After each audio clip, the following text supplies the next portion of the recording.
स्वयं को खोजने का सबसे अच्छा तरीका है कि आप स्वयं को दूसरों की सेवा में खो दें। गांधी जी ने ऐसा कहा था और इस पे हम विश्वास करते हैं। आप सभी को जोहार, अभिनंदन, नमस्कार, सादर प्रणाम।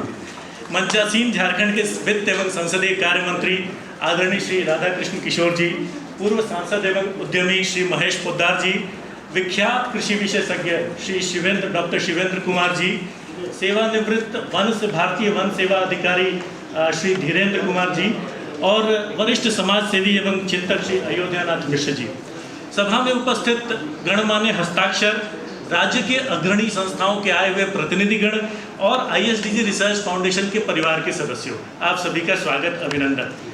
ISDG रिसर्च फाउंडेशन उसी खोज की यात्रा है जो गांधी जी ने बोला था कि स्वयं की खोज की यात्रा, स्वयं को खो देना समाज में, स्वयं को खोजना, वही समाज की सेवा में। ISDG रिसर्च फाउंडेशन की यात्रा वही यात्रा है। हम सभी मिलकर अपने आप को खोज रहे हैं। जो मैस्लो कहते थे कि एक्चुअलाइजेशन क्या है, उसी एक्चुअलाइजेशन के क्रम में हम चल रहे हैं, हमारे सहयोगी, हमारे साथी चल रहे हैं और पूरी टीम उस अपनी वास्तविकता, अपनी उपयोगिता ढूंढ रही है कि समाज को हम कैसे बेहतर कर सकते हैं। हमने इस काम करने के क्रम में ये अनुभव किया कि सशक्तिकरण समाज का आखिर होता क्या है। तो सशक्तिकरण वह है कि जब आप समाज में देने की क्षमता विकसित करते हैं। किसी भी समाज में, भारत का समाज काफ़ी स्वाभिमानी है, चाहे वो ग्रामीण समाज हो, शहरी समाज हो, तो क्या हम देने की क्षमता उनमें विकसित कर पाते हैं, तो वास्तविक सशक्तिकरण वहाँ छुपा हुआ है। तो हम जिन समुदायों के साथ हम काम करते हैं, उनमें देने की क्षमता विकसित करने का प्रयास करते हैं। हमने यह भी अनुभव किया है कि अंतिम व्यक्ति तक पहुंचना सरल नहीं है, बहुत सारी चुनौतियां हैं। पहले तो संवेदना चाहिए, समानुभूति चाहिए, सामर्थ्य चाहिए और ऐसे साथी चाहिए जो उस मार्ग पे चलने को तैयार हों। और समाज को साधना भी सरल नहीं है, लेकिन शासन की लाख योजनाओं के बाद भी कई बार अंतिम व्यक्ति तक पहुंचना कठिन होता है। समस्याएं आती हैं, सुरसा की भांति रास्ते में समस्याएं, चुनौतियां खड़ी रहती हैं। लेकिन इसके बावजूद भी जब आप काम करते हैं तो आपको आशीर्वाद भी मिलते हैं, आपको लोगों का सहयोग भी मिलता है। और जब आपके पीछे इस तरह के मार्गदर्शक, मूर्धन्य मार्गदर्शक, जब आपके जैसे लोग हमारे साथ खड़े होते हैं तो हमें शक्ति मिलती है और हम आगे बढ़ते हैं। कई बार लगता है कि क्यों कर रहे हैं ये सब, जब अधिकांश समाज व्यक्तिगत चिंता में लीन है, लोग समानुभूति से प्रयास नहीं करते, सहयोग नहीं मिलता, तभी कोई ना कोई सहयोगी उदार चेता व्यक्तित्व आ उठता है और हमें आगे बढ़ाता है। हम सतत लोगों से जुड़ रहे हैं, समाज के अंतिम हिस्से में पहुंच रहे हैं। हम प्राथमिक शिक्षा, ग्रामीण विकास, ग्रामीण आजीविका, कौशल एवं उद्यमिता के क्षेत्र में आगे बढ़ रहे हैं। आज हमारे साथ 25 कार्यकर्ता है, 50 से अधिक स्वयंसेवक है और 20,000 किसानों तक हमारी पहुंच है झारखंड और छत्तीसगढ़ के अन्य जिलों में।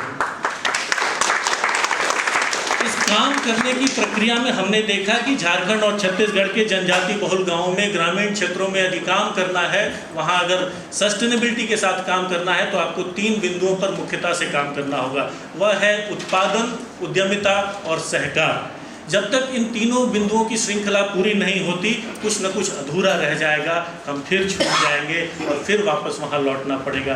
तो बड़ी गंभीरता के साथ हम उत्पादन, उद्यमिता, सहकार पे काम करते हैं। हम किसानों के बीच में जाते हैं, उन्हें बताते हैं कि कैसे आप पैकेज ऑफ प्रैक्टिसेस को फॉलो करके आप उसी समय में, उतने ही समय में, उतने ही संसाधन में, उतना ही श्रम लगाकर, उतनी ही भूमि पर अधिक उत्पादन ले सकते हैं। और जब यह उत्पादन निकल कर आता है, जब यह उत्पादन निकल के आता है तो मानिए कि जैसे वर्षा होती है, आज जंगल कट रहे हैं, कटते चले जा रहे हैं, तो सारा पानी हर हर हर हर हर करके बहता है। बनारस में जाइए, गंगा को देखिए, हमारे यहाँ नदियों को देखिए, बारिश आती है, फ्लैश फ्लड की तरह सारा पानी बह जाता है। वह पानी उन पहाड़ों पर टिकना चाहिए, वह पानी उन खेतों में रुकना चाहिए, तब जाकर ग्रामीण समृद्धि का मार्ग प्रशस्त होगा। उसको करने के लिए आपको जंगल लगाने होंगे, पेड़ लगाने होंगे, छोटे छोटे बांध बनाने होंगे। बड़े बांधों से उस पहाड़ की तराई की प्यास नहीं बुझेगी। तो उसी तरह छोटे छोटे उद्यमी तैयार करने होंगे। जो मूल्य श्रृंखला का जो मूल्य गाँवों में छिपा है, जो तेजी से बह जाता है, जिसे हम रोक नहीं पाते हैं, उनको रोकने के लिए वो छोटे उद्यमी बांध का काम करेंगे। हम वैसे उद्यमी विकसित करने के लिए भी कार्य करते हैं। और जब वैसे उद्यमी विकसित हो जाए तो उन्हें सहकार की श्रृंखला में गूंथना। झारखंड में सहकार के क्षेत्र में काम करने की अपार संभावना है। शायद शासन भी सुन रहा होगा, यदि सुनेगा और हमें सहयोग करेगा, हम इसके लिए तत्पर है और आगे भी काम करेंगे।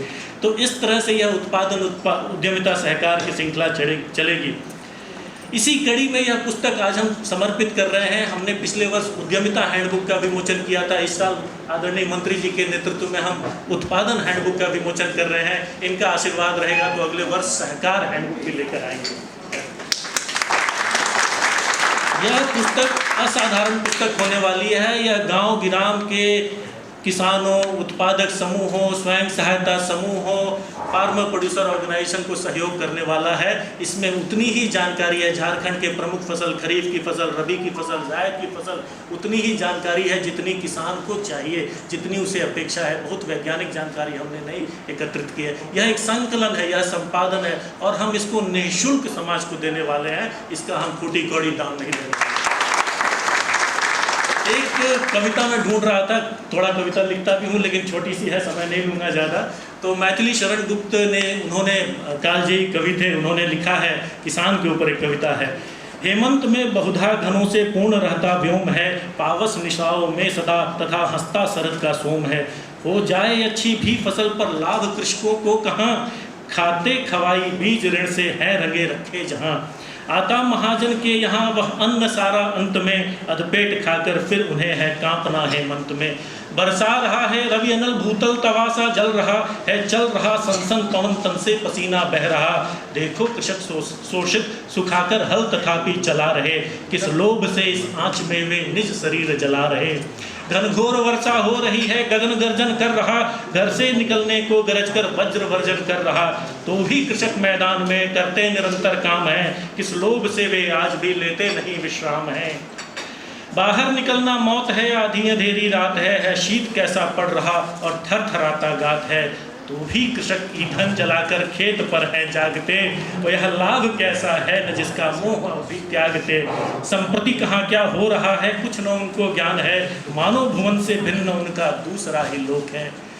तो आज इस कार्यक्रम का उद्देश्य पुस्तक नहीं है, इस कार्यक्रम का उद्देश्य संस्था भी नहीं है। इस कार्यक्रम का उद्देश्य है कि सूरत बदलनी चाहिए।